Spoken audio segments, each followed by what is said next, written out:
First to jump for holes and tunnels and to keep our skivvies clean, we are proud to claim the title of the Corregidor Marines. Our drawers unfurled to every breeze from dawn to setting sun. We have jumped into every hole and ditch, and for us the fightin' was fun. We have plenty of guns and ammunition, but not cigars and cigarettes. At last we may be smoking leaves wrapped in Nipponese propaganda leaflets. When the Army and the Navy looked out Corregidor's tunnel queen, they saw the beaches guarded by more than one Marine. Hello, Anastasia Harmon here. Thanks for joining me for Left Behind the Scenes. These are mini episodes that I'll publish occasionally, and they allow me to chat with you in an informal, close to one-on-one format. In these episodes, I'll offer you answers to frequently asked questions about the Left Behind podcast, descriptions about how I research the people I highlight, and details on topics that tie into Left Behind episodes. So let's get started.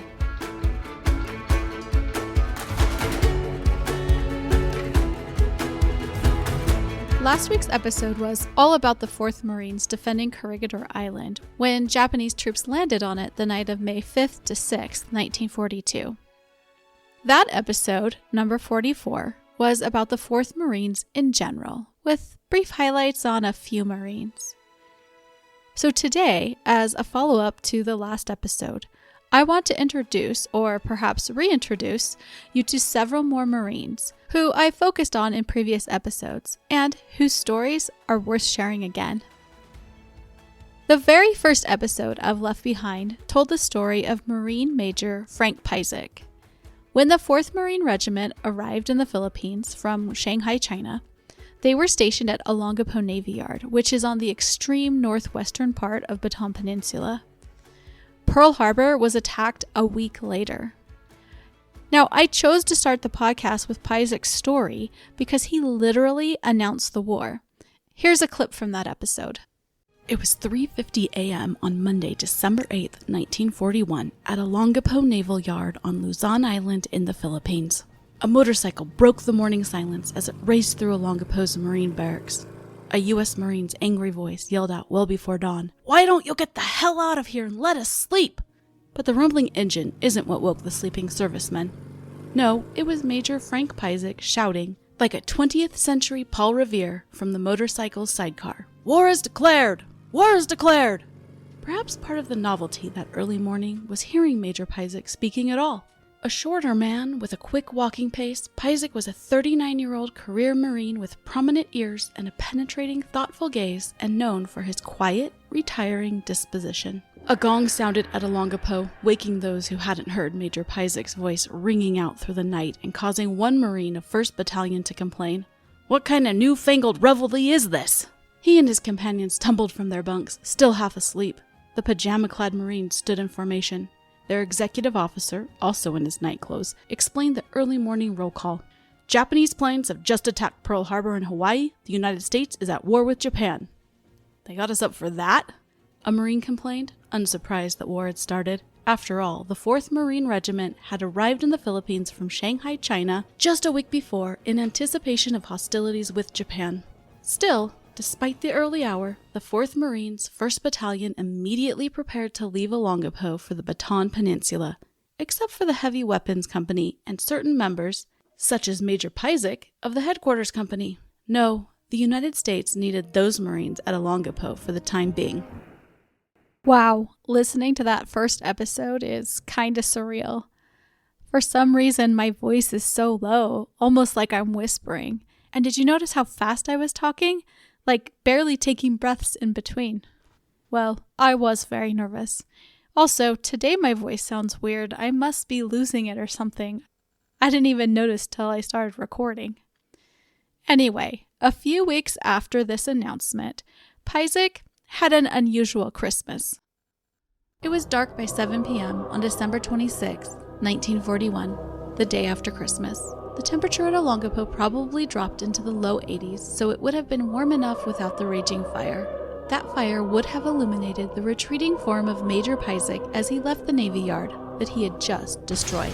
Piecyk and a detachment of Marines had remained behind at Olongapo, detonating explosives all over the yard, sinking a U.S. ship, and destroying as many submarine parts as could be found. They then doused everything that hadn't been blown up with fuel and set it all on fire, an effort to keep weapons, supplies, and more from falling into enemy hands.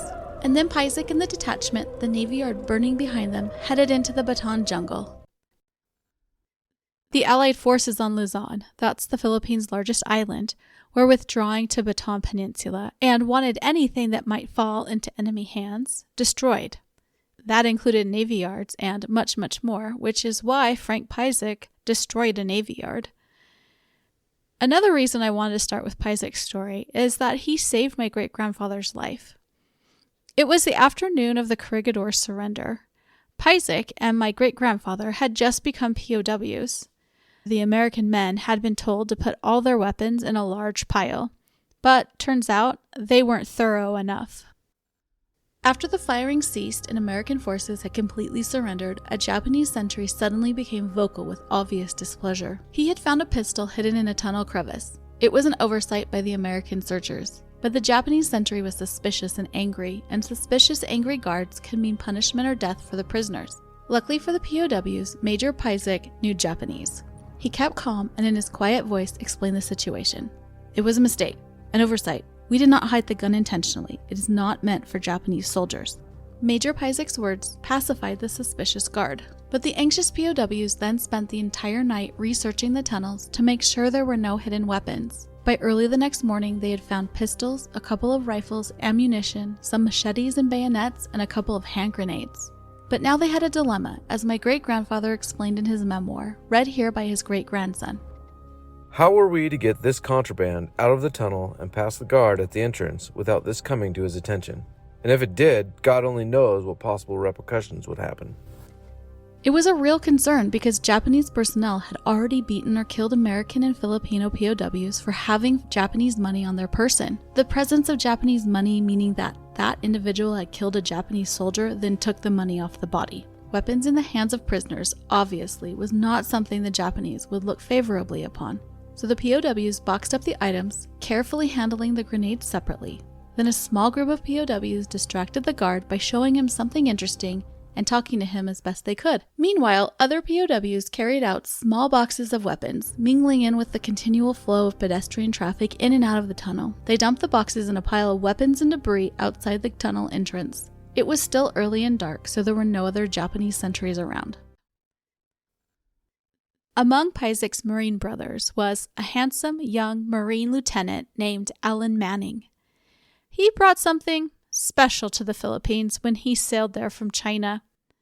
And that special something was his beautiful fiancée, Frances Long. Now, Frances couldn't stay with the Marines at Olongapo Navy Yard, so Alan Manning bid her farewell and she found a hotel room in Manila. On Sunday, December 7th, Alan visited Frances. They spent the day together, then said their goodbyes, and then, well, a pesky war intervened. Frances Long slept in on Monday, December 8th, awakening in her hotel room to a bright, sunny morning. She decided that today it was time to explore Manila. Emerging from her room, she went down to breakfast, but found the hotel oddly empty, except for a few Filipino workers rushing around and not paying attention to her. Undaunted, she stepped outside the hotel and took a walk along Manila's famed waterfront, which was lined with green lawns. Small groups of American soldiers surrounded anti-aircraft guns on those manicured lawns as Frances strolled down Dewey Boulevard, Manila Bay on one side of her and fine homes on the other. But the soldiers and guns were a normal sight in Manila, so she didn't pay much attention. Then, from overhead, she heard the drone of airplanes. Looking skyward, she shielded her eyes and saw 9 planes in perfect formation, and then a loud bang. Frances whipped around and saw smoke from an anti-aircraft gun.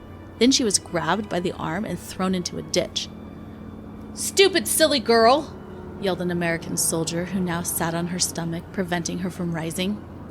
"Just like a woman to walk vaguely along the road while war's going on." "What? What war?" Frances cried in response, completely confused.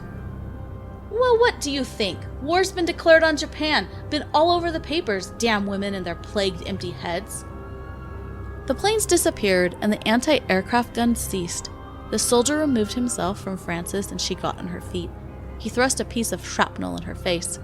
Here, put this in front of your mirror to remind yourself there's a war going on. With the start of the war, Frances was stranded in Manila. She had no money and no way to leave. So she found a job and then ran into an old school friend, and they began to share a hotel room together.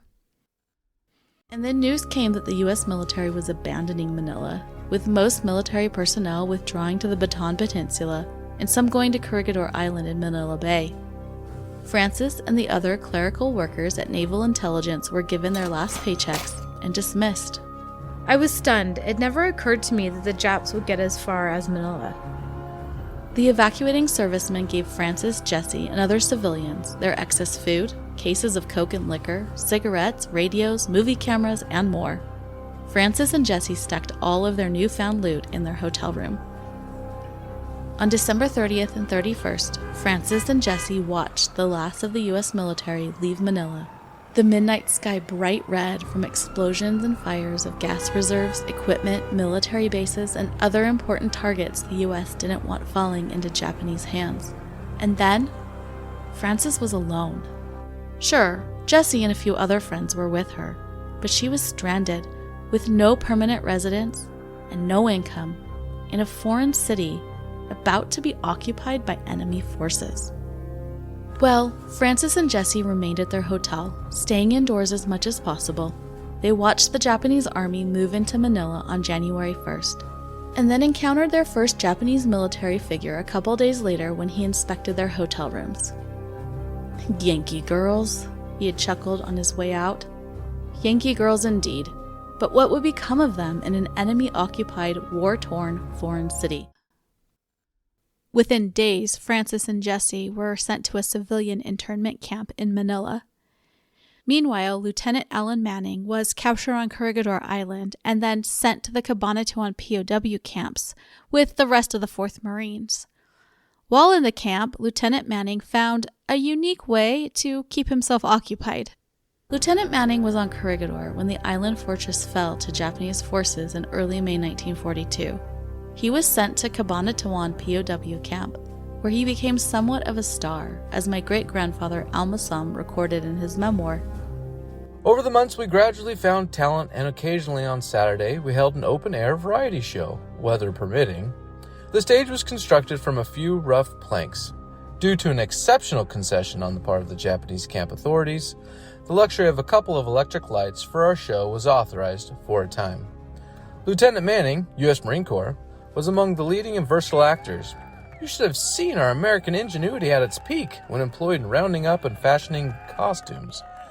In portraying a woman, corn tassels made an excellent substitute for imitation hair. Coconut shells were also useful for portraying women, or so Alma explained. A couple days after Pyzik had announced that war had begun, 2 young Marine privates, Brooks Miller and Louis Sontag, were stationed at Cavite Navy Yard, just south of Manila, and were among the first of the 4th Marine Regiment to be attacked by Japanese forces. It was 2 full days since the Japanese first attacked the Philippines, 2 full days since Cavite's commander looked to the morning skies and announced, "The Japs ought to be here any minute." But Japanese aircraft had never arrived, at Cavite at least. Airfields all over Luzon, the Philippines' largest island, had been bombed to oblivion, but the Cavite Navy Yard remained untouched. Ships, apparently, were not Japan's primary target. So Privates Miller and Sontag and the 700 other U.S. Marines, as well as thousands of Navy personnel and civilians working in and stationed at the yard, had become somewhat complacent. The Marines' main job was to man the yard's artillery batteries. Just before noon, the Marines of Battery F, including Miller and Sontag, heard aircraft engines and looked skyward to see more than 50 aircraft in 3 V formations approaching. Their first response was relief. But something was wrong. The Marines noticed a dogfight under the formation. Then the yard's air raid sounded. The first bombs hit the water of Manila Bay, but were soon followed by more accurate bombs that hit the ground, rocking the naval base. Planes crisscrossed the yard, raining down bombs that exploded buildings and started fires. Unfortunately, Battery F's machine guns had little effect on the enemy planes. The battery's frustrated rangefinder called out, "They're above the range of our guns, Lieutenant." "Check again, Private." "Same, sir. They're flying above 21,000 feet. Our guns only reach 15,000. Damn it, fire anyway. So Sontag, Miller, and their fellow Marines fired their .50 caliber machine guns at the Japanese bombers, while Miller murmured that a toy pistol would damage those planes as much as we are. The company's captain soon ordered them to cease fire since the bullets did nothing against the planes. Across the naval yard, off-duty Marines lined up to get ammunition so they could fire on any Japanese Zeros strafing the yard. The lined-up Marines dove for cover when bombs dropped, then got back in line until another bomb sent them scrambling.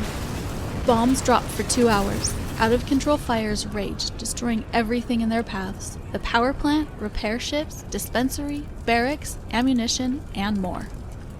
Civilians and sailors ran to Guadalupe Pier, trying to escape the bombs. When the last Japanese planes left, some 1,500 servicemen and civilians were dead or wounded. But near Guadalupe Pier, explosions continued to rock the ground. The battery's lieutenant and captain surveyed the situation. "It's the torpedo warehouse, sir. The fires are exploding the warheads."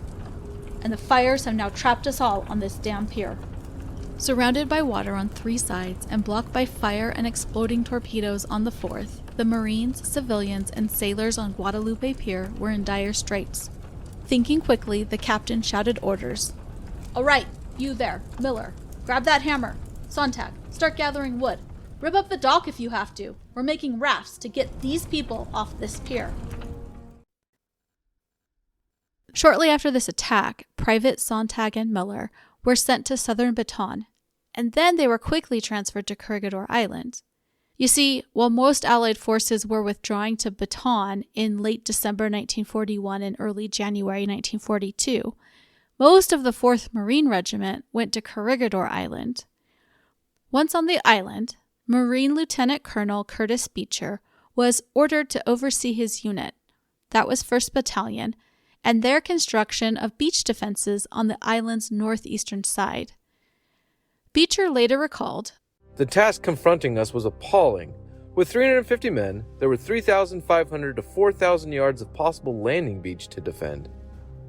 But the daunting task didn't stop Beecher. He got his men right to work. Historian Miller related, Work began rapidly on construction of beach defenses.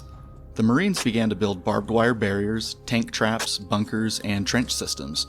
Working parties began at first light in the morning and halted only at noon for a rest period in place of lunch. The work progressed well, slowed only by Japanese shelling, bombing, and darkness. in the very beginning of January 1942, the Japanese bombed Corregidor for at least 2 hours per day for 5 days straight. Thereafter, through about the end of March, they bombed the island only sporadically, which allowed 1st Battalion to continue their beach defense preparation more easily. Let's go back to Miller again. Tools were carefully guarded. As one lieutenant remembered, "We took care of our tools like gems." The Marines ran short of sandbags, so discarded powder cans from the coastal artillery guns were filled with dirt and used in their place. Bottles were filled with gasoline to make Molotov cocktails to be dropped over cliffs on the Japanese. Empty gasoline drums were filled with dirt and rock and set up as tank traps on trails leading from the beach. Each position was carefully camouflaged for protection, and dummy positions were also constructed to attract enemy fire. Marines of Company B located Army aircraft bombs, and wooden chutes were constructed to drop the bombs on landing areas. A second line of defense and reserve positions were also built behind the front line beach defenses, with the hope of eventual reinforcement. Beecher indeed had plenty to be proud of with his Marine Battalion's work ethic, but there were some inhabitants of the island fortress who were not so inclined. Not all men were brave, and each garrison had a share of tunnel rats, the taunt reserved for those who never left the safety of Malinta Tunnel. Such men were said to have tunnelitis, a disease characterized by a furtive manner and the sallow complexion associated with those who live underground. For these men, those outside the tunnel had only contempt, tinged perhaps with envy. One serviceman who obviously wasn't a tunnel rat wrote of his feelings toward the men suffering from tunnelitis. We say that they'll lose tunnel credit if they're seen outside the tunnel. And we joshed him about the DTS medal, Distinguished Tunnel Service. If they gather plenty of tunnel credits, as opposed to shell-shocked, we say of confirmed tunneliers that they are shelter-shocked. An anonymous Corregidor Marine even referenced this subterranean life in alternate lyrics he composed for the Marines' hymn. First to jump for holes and tunnels and to keep our skivvies clean, we are proud to claim the title of the Corregidor Marines. Our drawers unfurled to every breeze from dawn to setting sun. We have jumped into every hole and ditch, and for us the fightin' was fun. We have plenty of guns and ammunition, but not cigars and cigarettes. At last we may be smoking leaves wrapped in Nipponese propaganda leaflets. When the Army and the Navy looked out Corregidor's tunnel queen, they saw the beaches guarded by more than one Marine. And that brings us to last week's episode, when the Japanese forces invaded Corregidor Island and met Beecher's 1st Battalion Marines face to face. But since you probably just listened to it last week, I'm not going to add in a clip here. If you haven't had the chance to listen to it, it's the episode just before this on your podcast feed. I'll also include that episode link in the show notes, and I'll include links to the rest of the episodes I've mentioned here. Well, that's Left Behind the Scenes for today. Be sure to like and subscribe to Left Behind so that you're the first to know when I drop next week's episode about the very last message sent from Corregidor during that last battle, and right before the Americans hoisted a white flag of surrender. Have a fantastic week.